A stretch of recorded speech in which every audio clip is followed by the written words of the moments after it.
My brother's fiancée has made a baseless accusation against me, claiming that I was flirting with her. In response, my brother sent me a message saying, "Stay away from us." I simply replied, "Done." Subsequently, I retracted my name as a guarantor for their mortgage on a new home, leading to the denial of their loan application at 32 years old. I have typically held the role of the responsible adult in our family, the one who receives the late-night calls for assistance, helps move heavy furniture, and co-signs important documents. This role is not something you actively pursue. It's one that you naturally fall into. My brother Ryan, who is 29, embodies charm and spontaneity, often prioritizing enjoyment over meticulous planning. His fiancée, Cynthia, complements him perfectly with her intense charisma and her obsession with showcasing their ideal life on social media. I never quite warmed up to Cynthia. Her way of complimenting me felt more like a veiled insult, often remarking on how amazing it was that I was stable and practical, while her smile lacked sincerity. It seemed to be her subtle way of indicating that she found my life dull. Despite my reservations, I remained silent because Ryan was deeply in love. 3 months ago, they discovered their dream home, a sleek, modern construction in a neighborhood far beyond their financial reach. Unsurprisingly, their income fell short of what was required for a mortgage. That's when Ryan approached me with a significant request. He needed me to act as the guarantor on their loan. This was a considerable risk, as it entailed a hefty mortgage that could burden me for the next 3 decades. While I adore my brother, I'm not naive. I told him I needed some time to consider it. My first step was to consult a lawyer, spending several $100s to review the mortgage agreement. The lawyer assured me that the bank's terms were standard but advised me on the importance of drafting a separate personal agreement to clarify expectations when dealing with family and significant financial commitments. He prepared a straightforward 1-page document outlining 2 critical points. First, if they defaulted, I could take over their equity for the amount I had paid, and second, he included what he referred to as his CYA special, a clause stating that my guarantee was contingent upon a relationship of mutual respect and good faith, with any acts of defamation or malicious falsehood allowing for my immediate withdrawal. At the time, this seemed like an excessive precaution, a mere formality. I presented the document to Ryan, who barely glanced at it, assuring me that we were brothers and good faith was a given. We both signed it in front of a notary, and I filed it away, feeling reassured. The bank subsequently approved the loan, and Ryan and Cynthia were ecstatic. Fast forward to a family barbecue last weekend. While engaging in casual conversation with some cousins, Cynthia approached me, perhaps a bit tipsy, and stood uncomfortably close. She placed a hand on my forearm and commented, "You're always so serious. You should try to have some fun." This was typical of Cynthia, patronizing and overly familiar, which made me uneasy. I quickly excused myself, claiming I needed a drink, and did not think much of it afterward. However, 2 days later, my phone was inundated with messages, a lengthy, furious text from Ryan. He expressed his anger and confusion, revealing that Cynthia had broken down in tears and accused me of making her uncomfortable for months. She claimed that my behavior at the barbecue was the final straw, alleging that I had cornered her and implied she deserved a real man who could provide for her instead of Ryan. The accusations were so detailed and venomous that they struck me like a physical blow. This wasn't a simple misunderstanding. It was a deliberate attack. Suddenly, everything made sense. For months, Cynthia had been subtly suggesting to Ryan that I was overly judgmental about their financial situation and too involved in their affairs. She was meticulously laying the groundwork for this moment. I attempted to reach Ryan, but my calls went unanswered, leading straight to voicemail. Then, I received a final message. "Ryan, I can't believe you would do this to us. Cynthia is a wreck. Just stay away from us." His certainty was chilling. In an instant, after 32 years of brotherhood, he was gone from my life. A peculiar calm enveloped me. It wasn't anger but rather acceptance and clarity. Cynthia didn't merely want space. She wanted me erased from their lives while still relying on my financial support. She desired the house, but without having to interact with the person who had facilitated its purchase during family gatherings. I sat in silence for a long while before picking up my phone. It was time to take action. My next call was to the mortgage advisor at the bank. I remained polite, yet firm. Due to a significant and unforeseen personal conflict, I am formally withdrawing my name as guarantor for the loan for Ryan and Cynthia. There was a moment of stunned silence on the other end. The advisor cautiously responded, "Sir, I must inform you that this action will almost certainly lead to the denial of their entire mortgage application." I acknowledged the consequences, hung up, blocked their numbers, and tried to find sleep. 3 days passed in silence.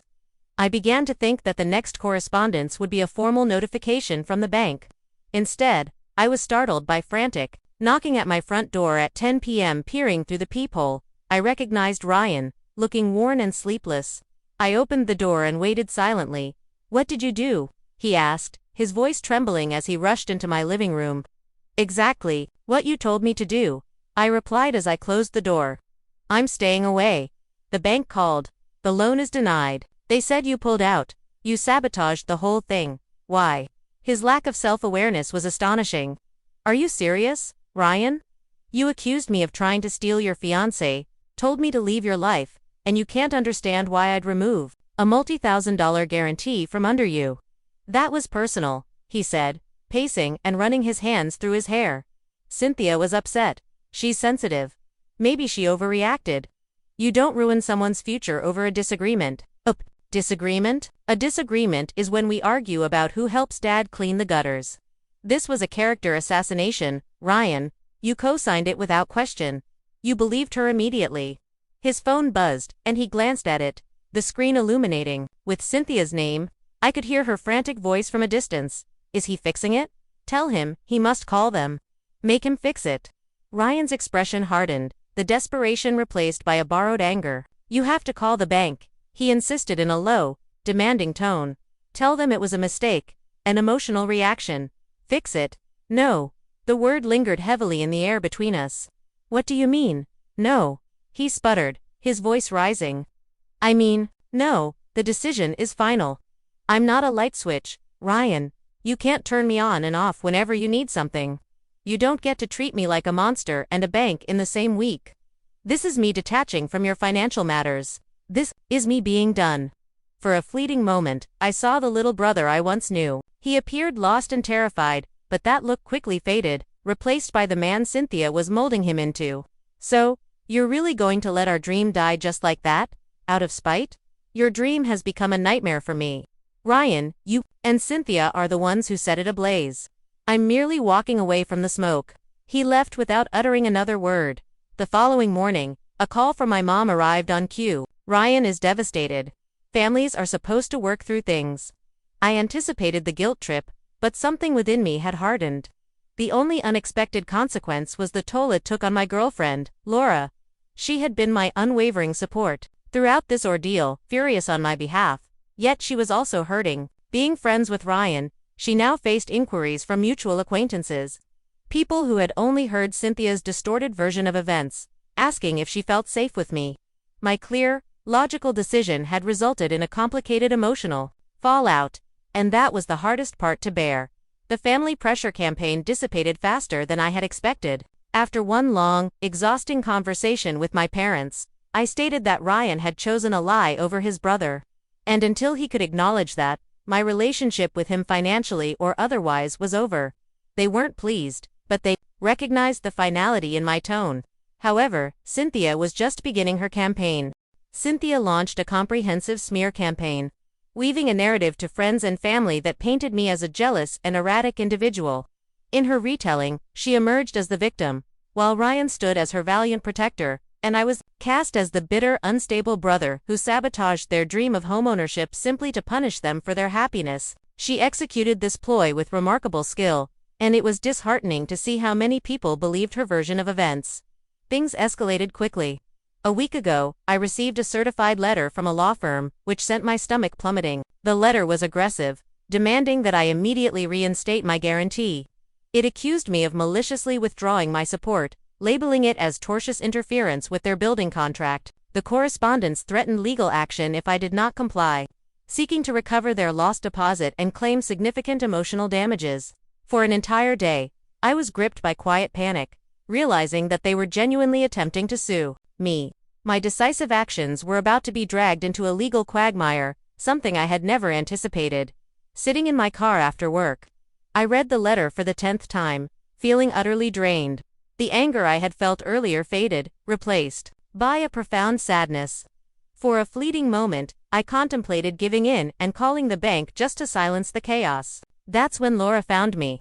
She climbed into the car, took the letter from my hands, and read it aloud. "They're bluffing," she asserted. "They must be.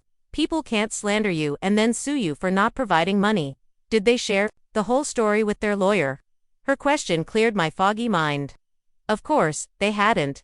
When I got home, I rummaged through my files and unearthed the notarized side agreement, the one containing the mutual respect and good faith clause that Ryan had signed without even reading. I made a high-quality scan of that signed document and also took a screenshot of Ryan's text message telling me to stay away, highlighting the date and timestamp. I compiled everything into a single PDF. Instead of sending it to their lawyer, which would have meant playing their game on their turf, I attached it to an email directed to my parents. The subject line read the full story, and the message was brief. "Mom, Dad, you've been asking why I did this. The attached document is a legal agreement that Ryan and I both signed. His text message to me, also attached, constitutes a clear violation of the good faith clause. He breached our agreement before I ever contacted the bank. I didn't do this out of spite. I did it to protect myself. I'm sorry you're caught in the middle of this." I hit send and then waited. Update 3. Silence lingered for 48 hours until my dad finally called. His tone had shifted from one of anger or disappointment to something heavier. "I received your email," he said. "Your mother and I read it, but we don't understand. Why didn't Ryan tell us he signed something like that?" "Because he probably forgot," I replied. "And because it shows he was in the wrong." My dad sighed. "He's coming over tonight. We're going to talk." That conversation ultimately marked the end of the lies. My father, though not an emotional man, is guided by principles. Faced with his own signature on a document he had ignored, along with a text message he couldn't deny, Ryan's story crumbled. He confessed everything. I had never acted inappropriately. It had been Cynthia's idea to create distance, as she felt I was too controlling with my financial advice. He had gone along with it, believing I would be hurt, that we would have a fight, and eventually, things would settle down while they enjoyed their space and new home. He never imagined I would actually withdraw my support. The following day, my parents visited their apartment and delivered the news. They had officially lost both the house and their deposit. My mom described the scene as ugly. Cynthia attempted to play the victim once more, crying about how we were all ganging up on her. My mother, who had previously pushed for reconciliation, finally reached her breaking point. She didn't deliver a dramatic speech. Instead, she looked at Cynthia, tears glistening in her eyes, and simply asked, "How could you do this to our family? How could you do this to him?" With that, the legal threats dissipated. Ryan and Cynthia remain together, but from what I hear, their relationship has devolved into a toxic cycle of resentment and blame. They find themselves stuck in their cramped apartment, having lost a significant portion of their savings. Their dream lies in ruins, and yet there are no real winners in this situation. The outcome is far from tidy. My brother and I have not spoken since then. Occasionally, I catch glimpses of him on Facebook, and he appears hollowed out, a shell of his former self. I feel a grim sense of justice, but it is overshadowed by a profound sadness. I stood my ground, and I was justified in doing so, yet it cost me my brother. The fallout has also affected others. Some cousins and family friends remain staunchly on Cynthia's side. The upcoming holidays promise to be a nightmare, with Laura facing awkward questions and even having to cut certain people out of her life. This wound is one that won't heal easily. Last night, I received a text from an unknown number. I knew it was Ryan. The message read, "I know it's not enough, but I am sorry for everything." I stared at the screen for a long time. I typed a response, then deleted it, doing this 3 more times. In the end, I simply set my phone down. I didn't reply, and I'm uncertain if I ever will. Some contracts, once breached, cannot be mended, and that is both the most logical and the most painful truth of all.